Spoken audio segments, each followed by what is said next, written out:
Kalal Malak Yahweh, Wa Yahweh Shai, Bahashem, Rachak, Wadash, and double honors to the elders of GMS who rule well. Blessings unto those men, and blessings and salutations to the Akim out there in truth, pushing his word in all sincerity and in honesty.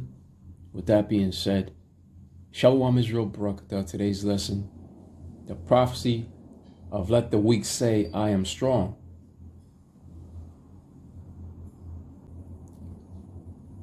And here I have another RT.com article that says, Pyongyang's missile revolution, the most dangerous program you're not paying attention to.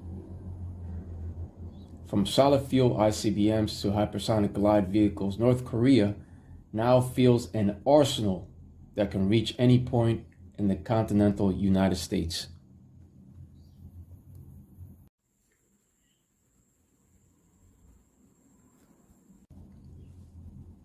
And that falls under today's title, Let the Weak Say, I Am Strong.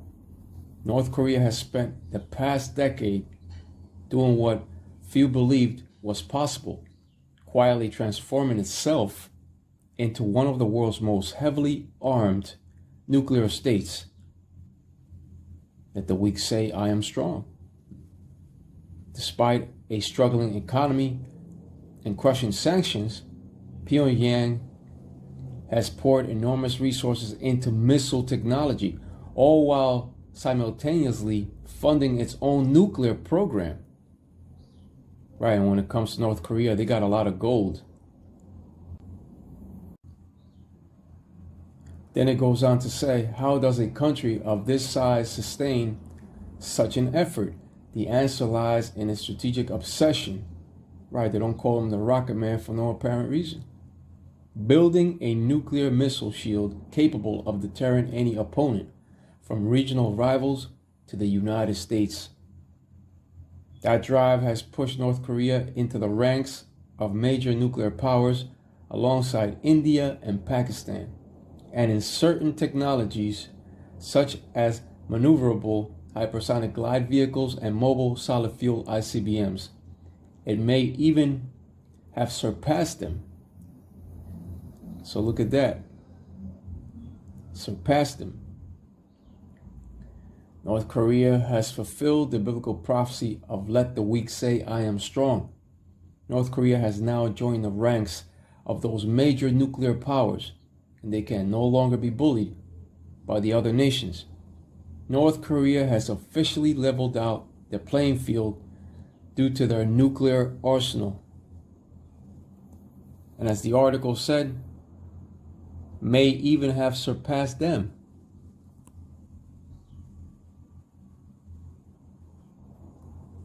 So North Korea, it's no longer that little nation that can be bullied. They have officially leveled the playing field. With that being said, let's go over to Joel 3 and 10.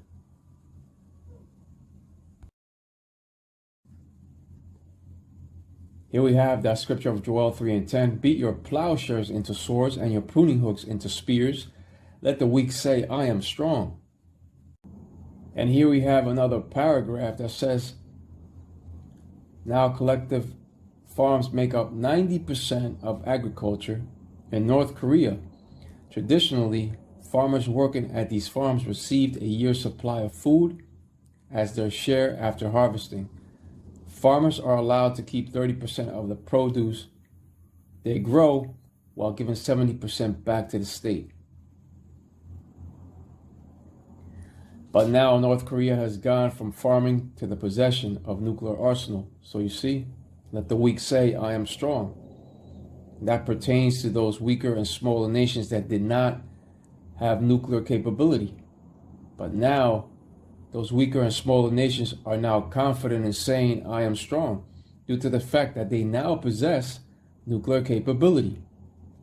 And not only do they possess nuclear capability, but they are also backed up by other greater superpower nations. Now, when it comes to North Korea, experts say Pyongyang likely has enough highly enriched nuclear material for up to 90 nuclear BOMBs, and is thought to have assembled 50 nuclear weapons. So they have leveled out the playing field when it comes to the possession of nuclear arsenal. When it comes to the scriptures, it also speaks of the making of these nuclear weapons by the modern day Smith. As a matter of fact, let's go over to that scripture of Isaiah 54:16.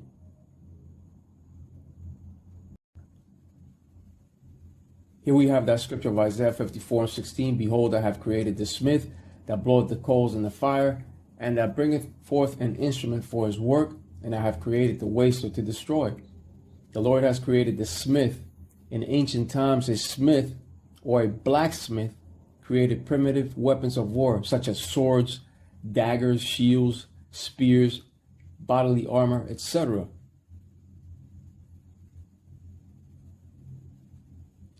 They also created trebuchets.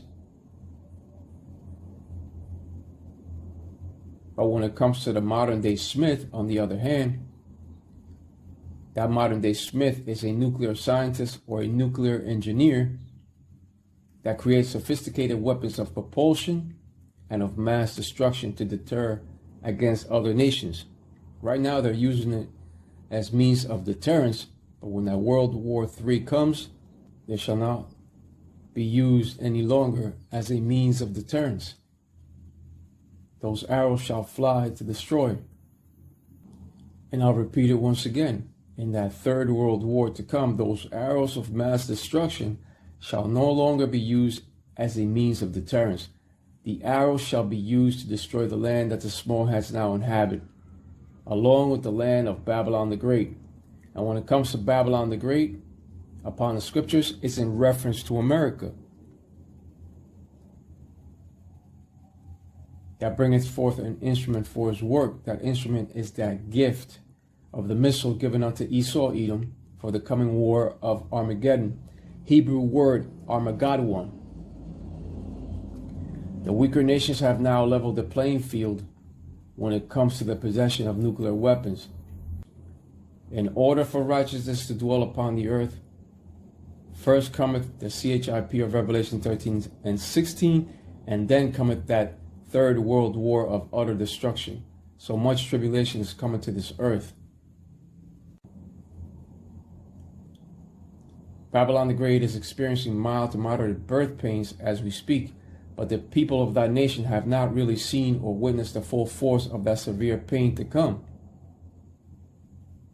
America shall also experience civil war. But in that last severe birth pain, men themselves shall be in fear and in extreme pain. Even the mighty man shall cry bitterly. This destructive war to come shall be a different kind of war fought at the push of a button. At the push of a button, those destructive arrows or missiles of propulsion shall be launched from their respective silos and shall not miss, according to the scripture of 2 Esdras 16 and 13.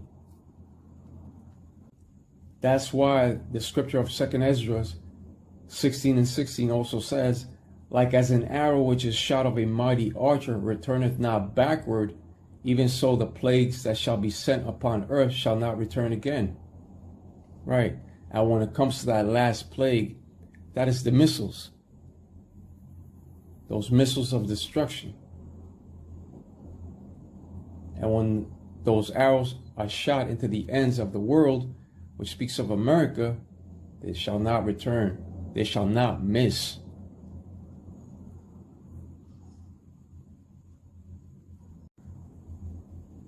Second Ezra 16 and 13. For strong is his right hand that bendeth the bow. His arrows that he shooteth are sharp and shall not miss when they begin to be shot into the ends of the world. Right. And these sharp arrows shall be shot into the ends of the world. The ends of the world is in reference to modern day Babylon the Great, which is America. Those 200 million missiles shall not miss, and neither shall they break their ranks in flight. These swords shall be bathed in heaven and shall fall upon modern day Idumea. That's also a scripture. And Idumea is a Greek way of saying Edom and represents modern day America. And Babylon the Great shall become the lake of fire once those arrows are let loose. And when it comes to those swords of the Lord taking flight, none shall be brought down, none shall malfunction, and none shall miss to hit their strategic targets. The Spirit of the Lord, Yahweh, Bahashem, Yahweh Shai, shall be guiding them to strike all their strategic targets. Modern day Babylon the Great shall be utterly destroyed from coast to coast. That's her utter judgment. This is the will and purpose of the Lord, Yahweh Bahashem, Yahweh Shai, according to the scripture of Jeremiah 51:29. And that scripture says, and the land shall tremble in sorrow, for every purpose of the Lord, Yahweh Bahashem, Yahweh Shai, shall be performed against Babylon to make the land of Babylon a desolation without an inhabitant. The missile shall also touch down upon the place that the small has now inhabited, but the heavy bombardment shall be concentrated mainly upon modern-day Babylon the Great. Once these missiles touch down, that great earthquake shall emerge, and those landscapes and scenery you once knew upon Babylon the Great shall drastically change in that besom of destruction. Nothing shall be recognized. Everything shall change. All the landscapes, all the scenery. That's why those birds shall stretch themselves upon that line of confusion. They shall stretch themselves upon those borderlines of the states once that smoke dissipates.